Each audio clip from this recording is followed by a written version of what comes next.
بسم اللہ الرحمن الرحیم وَإِذَا قِيلَ لَهُمُ اتَّبِعُوا مَا أَنزَلَ اللَّهُ قَالُوا بَلْ نَتَّبِعُ مَا أَلْفَيْنَا عَلَيْهِ آبَاءَنَا أَوَلَوْ كَانَ آبَاؤُهُمْ لَا يَعْقِلُونَ شَيْئًا وَلَا يَهْتَدُونَ وَمَثَلُ الَّذِينَ كَفَرُوا كَمَثَلِ الَّذِي يَنْعِقُ بِمَا لَا يَسْمَعُ إِلَّا دُعَاءً وَنِدَاءً صُمٌّ بُكْمٌ عُمْيٌ فَهُمْ لَا يَعْقِلُونَ صدق اللہ العظیم۔ سورۃ البقرہ آیت نمبر 170 اور 171۔ اللہ فرماتے ہیں وَإِذَا قِيلَ لَهُمْ، جب ان سے کہا جاتا ہے اتبعوا ما انزل اللہ، اس کی اتباع کرو جو اللہ نے احکام اتارے ہیں، قالو کہتے ہیں بل نتبع، ہم تو اتباع کریں گے ما الفینا علیہ آباءنا، ان چیزوں کی ہم اتباع کریں گے جس پر ہم نے اپنے آباء و اجداد کو پایا۔ اولو کان آباؤہم، اللہ فرماتے ہیں اگرچہ ان کے آباء و اجداد لا یعقلون شیئا، کچھ بھی عقل نہ رکھتے ہوں، ولا یہتدون، نہ ہی وہ ہدایت والے ہوں، پھر بھی آباء و اجداد کی مانو گے۔ ومثل الذین کفروا، ان کافروں کی مثال کمثل الذی، اس چرواہے کی طرح ہے، ینعق، جو پکارتا ہے، چیختا چلاتا ہے، بما لا یسمع الا دعاء و نداء، اس جانور کے سامنے جو چیخ و پکار کے سوا کچھ نہیں سنتا۔ صم، بہرے ہیں، بکم، گونگے ہیں، عمی، اندھے ہیں، فہم لا یعقلون، کچھ نہیں سمجھتے۔ ان آیات مبارکہ میں جو اندھی تقلید ہے اس کی مذمت کی گئی ہے، جو اچھی تقلید ہے اس کی وضاحت کی گئی ہے۔ کچھ حضرات جو تقلید کے قائل ہی نہیں، وہ تو ان آیات کو لے کر یہی کہتے ہیں کہ جی تقلید دیکھیں قرآن میں آ گیا کہ تقلید ٹھیک نہیں ہے، یہ شرک ہے، یہ حرام ہے، یہ بدعت ہے، یہ ٹھیک نہیں۔ حالانکہ یہاں پہ یہ حکم ہے کہ تقلید ٹھیک نہیں، وہیں پہ بتایا گیا کہ اگر ان کے آباء و اجداد عقل نہیں رکھتے، ہدایت نہیں رکھتے، پھر تو تقلید ٹھیک نہیں۔ اس سے پتہ چلا اگر ان کے پاس عقل بھی ہے، ہدایت بھی ہے ان کے پاس، پھر ان کی تقلید کرنا ٹھیک ہے۔ اس لیے وَإِذَا قِيلَ لَهُمُ اتَّبِعُوا، اللہ فرماتے ہیں جب ان مشرکوں سے کہا جاتا ہے کہ آپ اتباع کریں ان احکام کی جو اللہ نے اتارے ہیں، تو کہتے ہیں کیا ہم ان احکام کی اتباع کریں جو اللہ نے، بلکہ ہم نے تو اپنے آباء و اجداد کو جس طرح پایا ہم ویسے کریں گے۔ اور اللہ نے فرمایا ہر وقت انہی کی مانیں گے، عقل ہی نہیں ان کے پاس ہدایت نہیں۔ ہدایت سے مراد جو اللہ نے احکام اتارے، اور عقل سے مراد اتنی استعداد کے قرآن و حدیث سے مسائل نکال سکیں۔ اگر ان کے پاس یہ استعداد نہیں، نہ اللہ کی طرف سے بھیجے ان کے پاس احکام ہیں کہ ان کی اتباع کر رہے ہیں، پھر بھی اللہ کہتے ہیں تم آباء و اجداد کی مانو گے، ایسا نہیں کرنا۔ یعنی باطل اعمال، باطل عقائد، ان میں تقلید آباء و اجداد کی یا کسی کی ٹھیک نہیں ہے۔ اگر عقائد ٹھیک ہیں، اعمال ٹھیک ہیں، اعمال صالحہ ہیں، عقائد حقہ ہیں، پھر ان میں تو تقلید درست ہے۔ اور یہی بات حضرت یوسف علیہ السلام نے قرآن میں ان کے متعلق آیا انی ترکت ملت قوم لا یؤمنون باللہ، کہ میں تو ان لوگوں کی ملت کو چھوڑ رہا ہوں جو اللہ پہ ایمان نہیں رکھتے، آخرت کے منکر۔ اور پھر آگے کیا فرمایا، میں ان کی اتباع کر رہا ہوں، واتبعت ملت آبائی ابراہیم و اسماعیل و اسحاق، اپنے آباء و اجداد ابراہیم، اسحاق، میں ان کی اتباع کر رہا ہوں۔ تو دونوں پہلو ہوتے ہیں تقلید میں۔ اگر غلط ہیں، جو ایمان ہی نہیں رکھتے، جو آخرت کے منکر ہیں، ان کی تو تقلید ٹھیک نہیں ہے، ان کی ملت کی پیروی ٹھیک نہیں ہے۔ اور جو لوگ حق پہ ہیں، جو لوگ ٹھیک ہیں، ان کی پیروی ٹھیک ہے۔ اسی طرح اللہ نے قرآن میں فرمایا فَاسْأَلُوا أَهْلَ الذِّكْرِ إِن كُنتُمْ لَا تَعْلَمُونَ، اگر تم نہیں جانتے تو علم والوں سے پوچھ لو، اگر تم نہیں جانتے تو علم والوں سے پوچھ لو۔ ہمیں کس بات کا پتہ ہے؟ ہمیں تو صاف ظاہر ہے جو علماء ہیں، جو اہل علم ہیں، جو مجتہدین ہیں، جو فقاہت کا ملکہ رکھتے ہیں، جن کے پاس یہ استعداد ہے، صاف ظاہر ہے ہمیں تو ان سے پوچھنا پڑے گا۔ تو اللہ نے حکم دیا خود پوچھ لو۔ اب یہ جو آیا صراط الذین انعمت علیہم، اللہ سے دعا کرو اللہ ان لوگوں کا راستہ دکھا جن پر تو نے انعام کیا۔ پھر دوسری جگہ پہ آیا انعام والے کون ہیں، اولئک الذین انعم اللہ علیہم من النبیین والصدیقین والشہداء والصالحین، چار ہیں۔ صرف اللہ انبیاء کا ذکر فرما دیتے، تو جو چار بتائے گئے کہ انبیاء، صدیقین، شہداء، صالحین، تو اس سے پتہ چلتا ہے کہ ان کی حضرات کی تقلید ہم کر سکتے ہیں۔ بعض مسائل ایسے ہیں جو جہاد سے متعلق ہیں، مجاہدین سے پتہ چلیں گے۔ کچھ ایسے ہیں علم و ذکر والے مسائل ہیں، وہ صلحاء سے پتہ چلیں گے، صدیقین سے پتہ چلیں گے۔ تو لہٰذا میرے نبی علیہ السلام کے زمانے میں بھی کوئی قرات کا مسئلہ پوچھتا تو حضور فرماتے حضرت ابی یہ بڑے قاری قرآن ہیں۔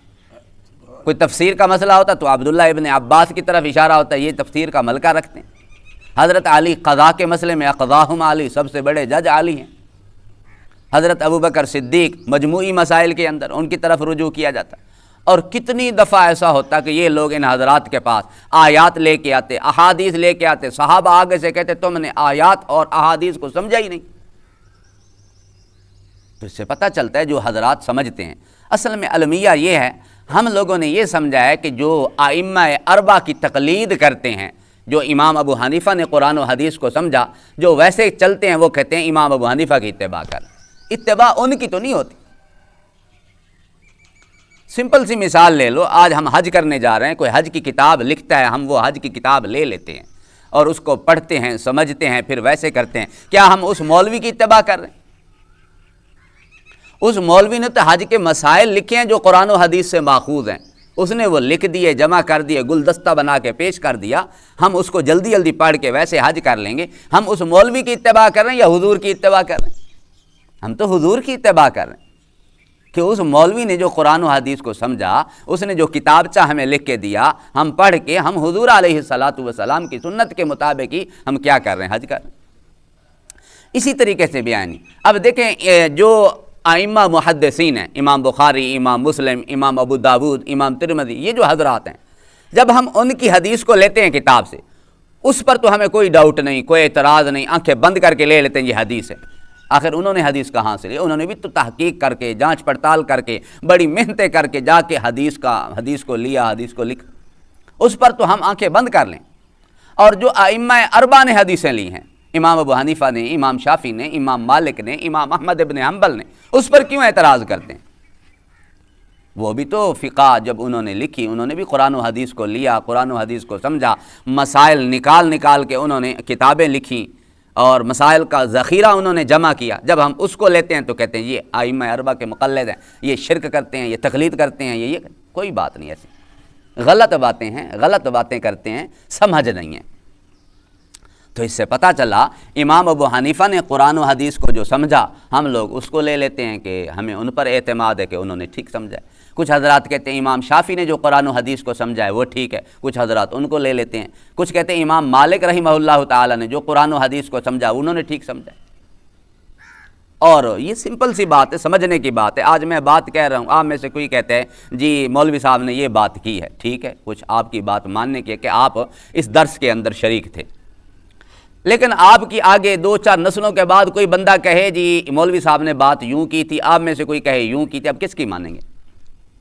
جو درس کے اندر شریک تھے انہی کی مانی جائے گی۔ جس کا زمانہ قریب کا تھا آپ اپنی اولاد کو بتاتے ہیں، پھر اتنے تک مانی جائے گی، وہ اگلی اولاد کو بتاتے ہیں اتنے۔